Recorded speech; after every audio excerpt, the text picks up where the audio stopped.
One of the most common questions people ask every single day is, what is Germany famous for? Okay, well, maybe people don't ask that all the time, but within the context of Masters of the Universe, there is a distinct answer to that, and that is they are the number two territory, country, area of the world as far as a fan base of Masters of the Universe. Obviously, Germany is a much smaller landmass than America, but behind America, they're number two. It was actually a big reason why, for Matty Collector, we used Digital River, because Digital River was able to ship internationally, and international, led by Germany, made up a huge amount of sales. And one of the things that the German Masters of the Universe fan base and content creators are responsible for is this guy. Now, you may be like, who is that character? I don't remember a, jet black He-Man with bright red hair from any of the animated series, and I definitely don't remember owning an action figure of that when I was a kid. Well, if you're a fan of Masters of the Universe, this variant of He-Man shows up more and more and is known as Anti Eternia He-Man. And okay, big spoiler alert here for, content that's 30 plus years old. Anti Eternia He-Man is from another dimension.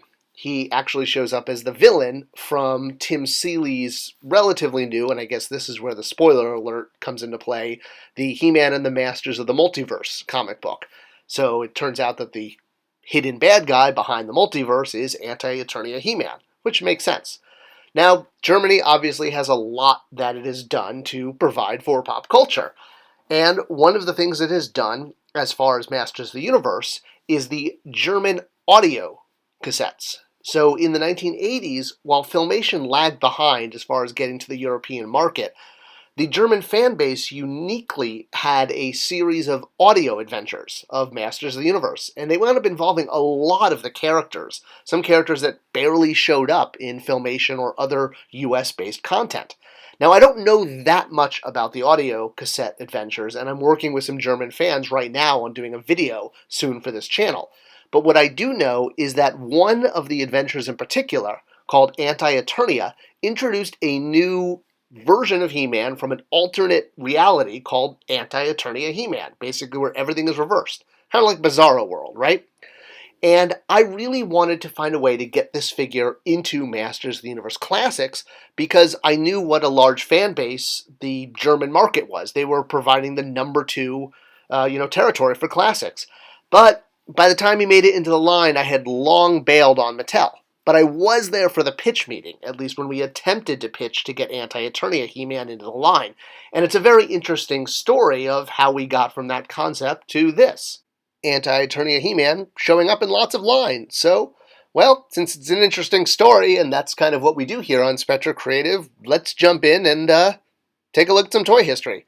So the first thing we have to look at is repaints. And as I've mentioned a few times in different videos, repaints are when you have the same tool, the same design, but offered in different colors, meaning you can redeco an existing tool, and a tool is an initial capital investment. Once you own the tool, you want to maximize it by offering it in as many different color schemes as possible. Sometimes you're blessed with a line where different color schemes are acceptable.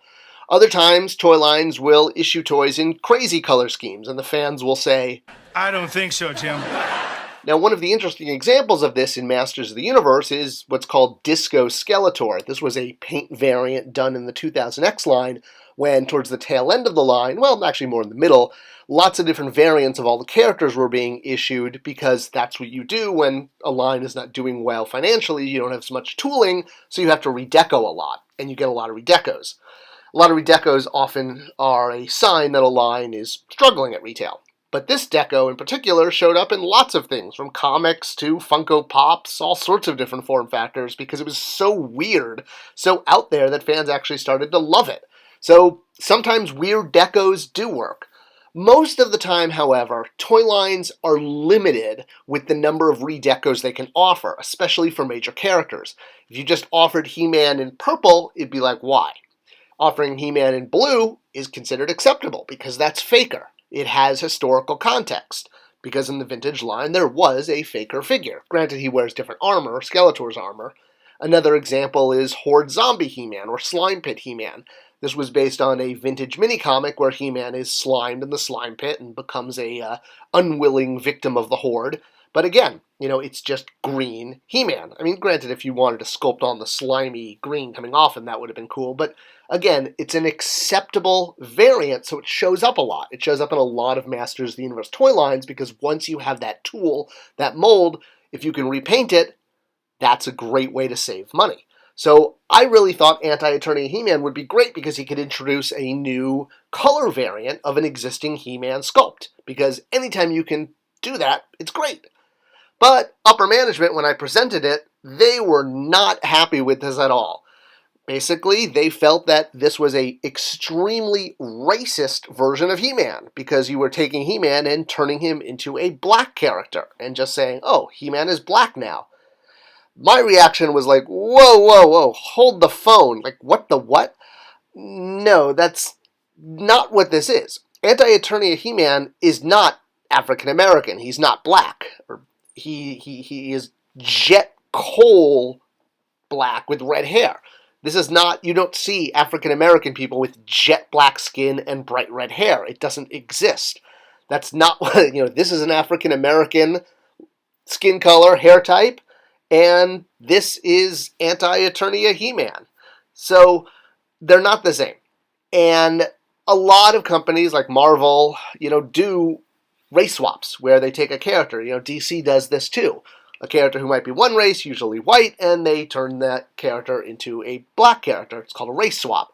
Masters of the Universe is not without this. It happens in that brand as well. But in the case of Anti Eternia He-Man, this was not a race swap. Anti Eternia He-Man is not black. He's not African American. He's a monster. He has jet black hair, or jet black skin and red hair. But management was like, the door is closed on that. We don't want to hear about this. This is a racist concept and a racist version of He-Man. So go away. And I was a little shocked because, well, I thought it was a great idea to have variants of He-Man, and this was a legitimate one. Of course, I was even more shocked when a few years later, Mattel showed up with a series of masks at PowerCon, and lo and behold, there's Faker, there's Slime He-Man, and oh, lo and behold, there's Anti Eternia He-Man. Because, exactly as I had proposed, it's a perfect repaint, an existing fan-accepted repaint of He-Man. You're not just going to do purple He-Man or yellow He-Man, because there's no context for that. But Anti Eternia He-Man, like Slime Pit He-Man, like Faker, is a existing within the content variant of your main character in different colors. And it's very rare to get that in a toy line. Luke Skywalker doesn't have color variants. Darth Vader doesn't have color variants, although they have tried. But He-Man does. And I was basically told to go pound sand. Like, stop talking about this. This is a very racist concept to say He-Man is now black. But no, he's not black. He's coal black. I mean, he's like jet black with red hair. And of course now Anti Eternia He-Man shows up in a ton of Mattel lines. In fact, they've taken the Anti Eternia color scheme and applied it to a whole bunch of figures in the minis line. Teela, Man-at-Arms, Ram Man, because it's an existing easy repaint. Now this is probably from the, again, Tim Seeley comic where it's revealed that there's other characters in Anti Eternia. All the characters have Anti Eternia versions. You see Buzz Off there, and even Orko has an Anti Eternia Orko. So yeah. Going back to really how I started the video, saying about how there's a limit to the number of acceptable deco variants for figures, and sometimes when you go too wacky, fans reject it. Sometimes it becomes part of pop culture. Anti Eternia He-Man has been accepted by fans. There's customs of him. There's customs of what Battle Cat would look like, paired with him. There was no Battle Cat in the original German radio play or audio play. So he did finally show up in Classics, which was great. It was after I left Mattel, so I don't know what happened between when I pitched to put him in the line and it was said that he was racist, and they changed their mind. But it does show that, you can't just say everything is racist, because it's not. And, yes, there are racist things in this world, but saying everything is racist and just pulling out that, that card and shutting things down without actually talking about them and understanding the context, well, that prevented Anti Eternia He-Man from coming out earlier than he did. Like I said, I wasn't at Mattel when he was actually greenlit and came to fruition in the Classics line, but I'm really glad he did, because he's an important character and important for the German fan base, which is a huge part of Motu. If you like this video, please do share it with others. Give it a like, a bell ring, a subscription, all that stuff. It helps the algorithm. Thanks for watching, and I'll see you guys next time.